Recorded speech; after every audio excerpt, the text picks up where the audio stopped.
Hello दोस्तों, कैसे हैं आप लोग। अब हम इस क्वेश्चन की ओर बढ़ते हैं। तो क्वेश्चन को पढ़ते हैं। तो क्वेश्चन कह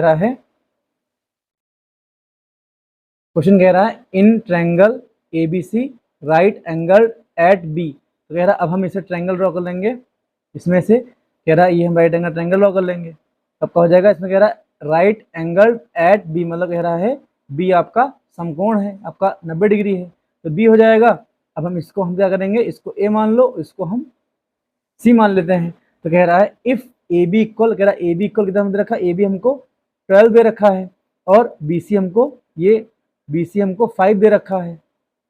बी सी हमको 5 दे रखा है। तो हमसे कह रहा है sign A, ten A, cos A और कॉट ए हमको फाइंड करना है। तो ये हम कैसे फाइंड करेंगे, चलिए हम देखते हैं। तो पहले देखो, किसी भी राइट एंगल ट्रायंगल में आप ये सब तभी फाइंड कर पाओगे जब आपको तीनों साइड्स आपको पता होंगे। तो हमको तीनों साइड्स तो पता है नहीं, तो इसके लिए क्या करेंगे, हम पाइथागोरस थ्योरम को यूज करेंगे। क्यों? क्योंकि पाइथागोरस थ्योरम के थ्रू हम ट्रायंगल की अगर हमको टू साइड्स पता हो तो हम तीसरी भुजा या साइड्स हम फाइंड कर सकते हैं।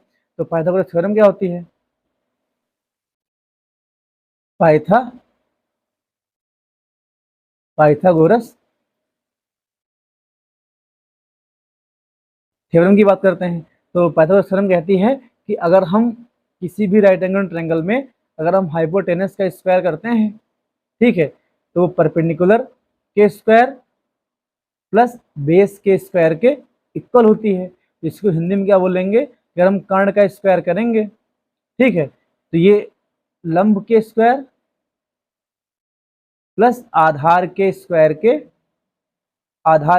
के बराबर होती है। तो देखिए, किसी भी राइट एंगल ट्रायंगल में सबसे बड़ी भुजा होती है, उसे हम हाइपोटेनस या कर्ण बोलते हैं। ठीक है, बीसी और ए बी लंब और आधार एंगल चेंज होने के साथ आपस में चेंज होते रहते हैं। तो इसको हम किसी को पी मान लो, किसी को बी मान लो। इस समय मान लेते हैं बीसी आपका पी है और ए बी आपका बी, मतलब ये आपका हो जाएगा परपेंडिकुलर, ये आपका हो जाएगा बेस, हिंदी में बोल लेंगे ये लंब हो जाएगा, ये आपका आधार हो जाएगा।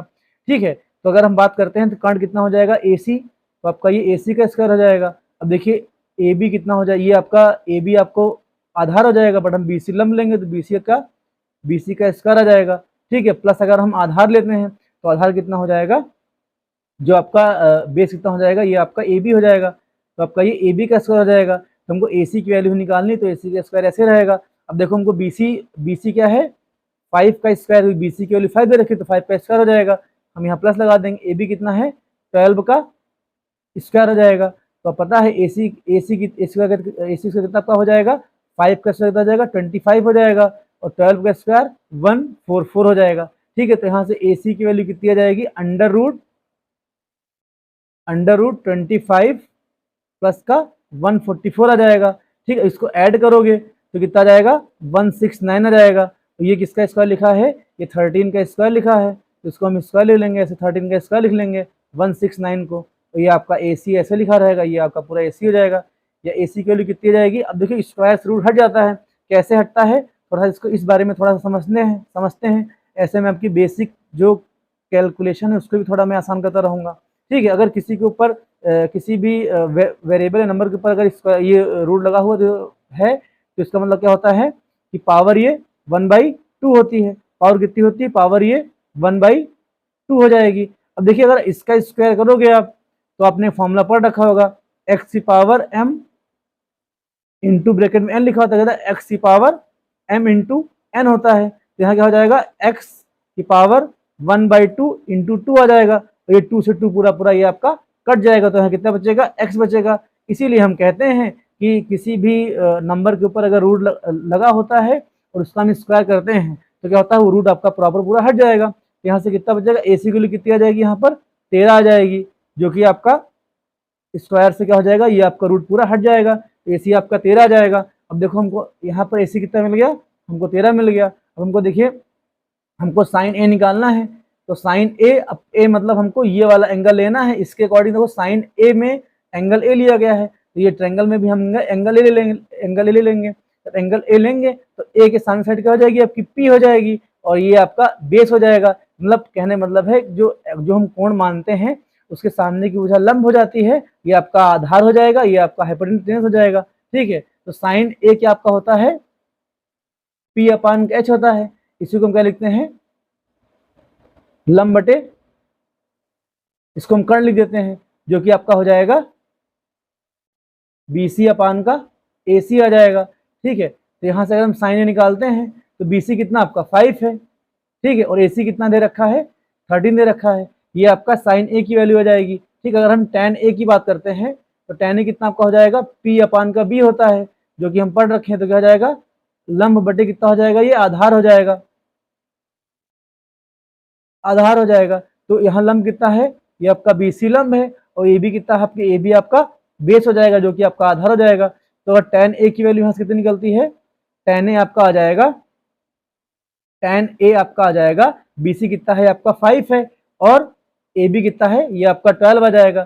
तो देखिए हमने साइन ए tan A हमें निकाल दिया, तो ये वाला पार्ट हमारा पूरा हो गया। अब हम सेकंड पार्ट पे चलते हैं। सेकंड पार्ट में हमको निकालना है, ये इसका फर्स्ट पार्ट यहाँ लिख सकते हो क्वेश्चन का, ये आपका यहाँ पर सेकंड पार्ट की शुरुआत हो जाती है। हमको कॉसी निकालना है, तो कॉसी, अब देखिए कॉसी मतलब क्या हो जाएगा, अब हम ये वाला एंगल हमको लेना है। अब सी वाला एंगल हमको लेना, अगर सी एंगल लेना है तो सी के सामने क्या हो जाएगी AB, तो AB अब क्या हो जाएगा परपेंडिकुलर हो जाएगा, BC आपका बेस हो जाएगा। तो देखो कॉसी अब क्या होता है B अपान का H होता है। ठीक है, अब मेरे दोस्त यहाँ ध्यान समझना, आधार बटे कर्ण होता है। तो अब देखो C के अकॉर्डिंग जब हम एंगल C लिए हैं तो इसके अकॉर्डिंग क्या हो जाएगा, AB आपका परपेंडिकुलर हो जाएगा, बेस आपका कितना हो जाएगा BC बेस हो जाएगा। तो BC कितना हो जाएगा आपका, ये BC आपका बेस हो जाएगा, और A और जो आपका हाइपोटेनस वो सेम ही रहेगा, तो आपका ये AC हो जाएगा। ठीक है, तो cos C कितना आपका आ जाएगा, cos C आपका आ जाएगा BC अपान का AC, BC आपको 5 दे रखा है और AC आपको 13 दे रखा है, तो हमको ये cos C मिल जाएगा। ऐसे अगर हम cot C हमको निकालना है तो cot C क्या होता है, देखिए फॉर्मूला होता क्या है, tan थीटा जो आपका होता है ना, यहाँ समझते हैं, tan थीटा का क्या होता है 1 अपान cot थीटा क्या होता है। तो यहाँ से अगर हमको tan की वैल्यू पता हो तो हम cot की निकाल सकते हैं, लेकिन यहाँ पे हमें अब ये tan A पता है, देखो ये A है ये C है, कभी भी इसका अपोजिट आंसर नहीं आएगा, क्यों, क्योंकि ये एंगल A के अकॉर्डिंग है, या हमको एंगल C के निकालना है। तो cos C आपका क्या हो जाएगा, cos C वैसे होता क्या है, आधार बटे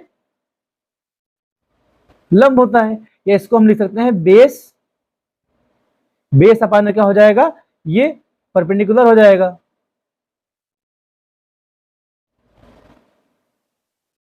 परपेंडिकुलर हो जाएगा। तो अब एंगल C के अकॉर्डिंग बेस आपका क्या हो जाएगा, BC हो जाएगा, ये बेस आपका BC हो जाएगा।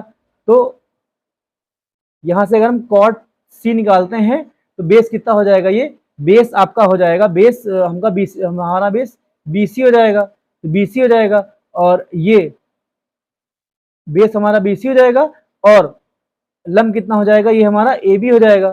ठीक है, तो BC कितना है, ये 5 है, और AB कितना हो जाएगा, ये 12 हो जाएगा। तो क्या हो जाएगा कॉट, आपको आपको किसकी कॉट C की वैल्यू क्या निकलेगी, यहाँ से आपका 12 5 अपान का 12 निकलेगा। देखिए हमने कॉट C की भी वैल्यू निकाल दी, कॉट C निकाल दिया, कॉट C भी हमने निकाल दिया।